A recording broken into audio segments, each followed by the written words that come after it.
Hello viewers, how are you? Hope that you are well. Let's start a new lesson like part of speech. Hello বন্ধুরা, আজকে আমরা part of স্পিচের identification বা পরিচিত পর্বতে আমরা class করব। তো আমাদের পেজের নাম হচ্ছে English math express. English math express হতে আজকে আমাদের 1 নম্বর ক্লাস শুরু হলো। ইনশাআল্লাহ ধারাবাহিকভাবে আমাদের সব ক্লাসগুলো চলবে। Let's start. Part of speech. Part of speech কি? পার্ট অর্থ হচ্ছে অংশ, অফ অর্থ র এবং স্পিচ অর্থ বাক্য। তোমরা জানোই সব পার্ট অফ স্পিচ মানে হচ্ছে বাক্যের অংশ। আর পার্ট অফ স্পিচের কাছে কি? পার্ট অফ স্পিচ হচ্ছে বাক্যের ব্যবহার অনুযায়ী অর্থ প্রদানকারী বিভিন্ন শ্রেণীর ওয়ার্ডগুলোকে একত্রে পার্ট অফ স্পিচ বলা হয়। এক্সাম্পল বা উদাহরণস্বরূপ বলা যায় আই এম এ ভয়। আই এম এ ভয়। এখানে এক একটি ওয়ার্ড এক একটি অর্থ প্রদান করে, যেমন আই আমি, এম হয়, এ বয় একজন ছেলে। আই এম এ বয় আমি একজন ছেলে। এখানে এক একটি ওয়ার্ড এক একটি অর্থ প্রদান করছে, তাই এই যে এক একটি ওয়ার্ডকে বলা হয় part of speech. Part of speech কি বলা হয়? Part of speech. Part of speech কত প্রকার? পার্ট অফ স্পিচ কত প্রকার? পার্ট অফ স্পিচ হচ্ছে 8 প্রকার। পার্ট অফ স্পিচ হচ্ছে 8 প্রকার।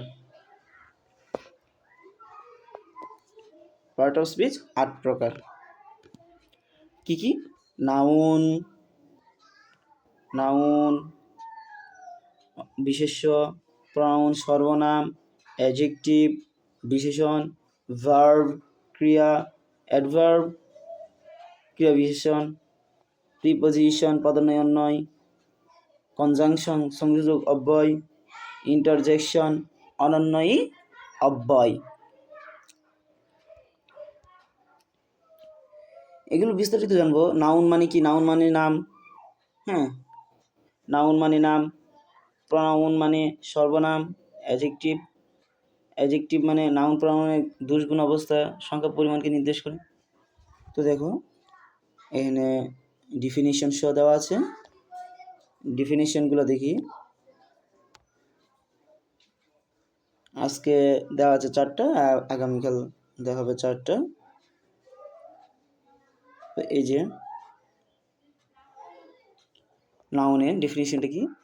যে ওয়ার্ড দ্বারা কোনো কিছুর নামকে বোঝায় তাইকেই নাউন বলে। যেমন রবিন, সান, রেড। আচ্ছা, রবিন একটা নাম, মানুষের নাম। সান একটা গ্রহের নক্ষত্রের নাম। রেড একটা রঙের নাম, এটসেট্রা। প্রনাউন নাউনের পরিবর্তে যা ব্যবহৃত হয় তাকে প্রনাউন বলে। যেমন Rahim is a good boy, he is a cricketer. Rahim একজন ভালো ছেলে, সে একজন ক্রিকেটার। এখানে এই যে হি দ্বারা কাকে বোঝানো হয়েছে? ওই রহিমকে বোঝানো হয়েছে। কাকে বোঝানো হয়েছে? এই রহিমকে বোঝানো হয়েছে। তো এখানে হি হচ্ছে প্রনাউন। প্রনাউন যেমন হতে পারে হি, শি, হিম, এটসেট্রা। আবার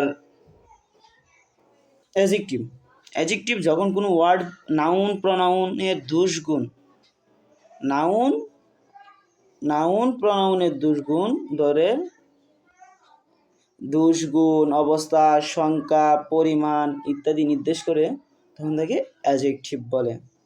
যেমন গুড, ব্যাড, অনেস্ট এগুলো হচ্ছে কতগুলো অ্যাডজেক্টিভ ওয়ার্ড।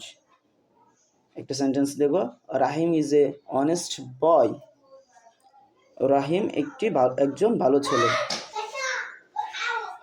এখানে অনেস্ট বয় দ্বারা এই যে রাহিম কেমন বা রাহিমের গুণ প্রকাশ পাচ্ছে। তো এখানে অনেস্ট হচ্ছে কি, অনেস্ট হচ্ছে একটা অ্যাডজেক্টিভ ওয়ার্ড।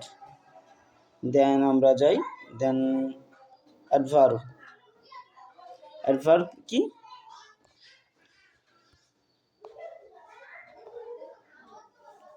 অ্যাডভার্ব যে ওয়ার্ড ভার্ব অ্যাডজেক্টিভের বা অন্য কোনো অ্যাডভার্বকে বিশেষিত করে। ভার্ব অ্যাডজেক্টিভ বা অন্য কোনো অ্যাডভার্বকে বিশেষায়িত করে তাকে অ্যাডভার্ব বলে। যেমন ভার্বকে ধরো কিভাবে আমরা অ্যাডভার্ব কিভাবে বার করবো, ওই যে চাও ভার্বকে কোথায়, কোথায়, কখন, কিভাবে, কেন ইত্যাদি প্রশ্ন করলে যে উত্তর পাওয়া যাবে তাকে কি বলা হয়? অ্যাডভার্ব বলা হয়, তাকেই অ্যাডভার্ব বলা হয়।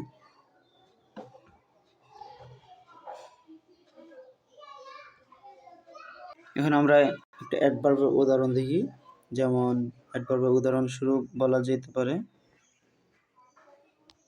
আচ্ছা দেখতেছি, রনি রানস কুইকলি।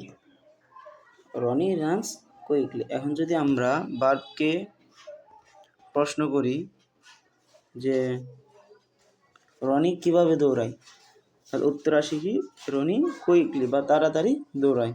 তো আমরা যখন ভার্বকে কোথায়, কিভাবে, কখন দ্বারা প্রশ্ন করব, যে উত্তরটা পাবো আমরা ওই উত্তরটাই হচ্ছে অ্যাডভার্ব। ওই উত্তরটাই হচ্ছে কি adverb. Ronnie runs quickly, that means এখানে কুইকলি হচ্ছে এখানে অ্যাডভার্ব হিসেবে ব্যবহৃত হচ্ছে।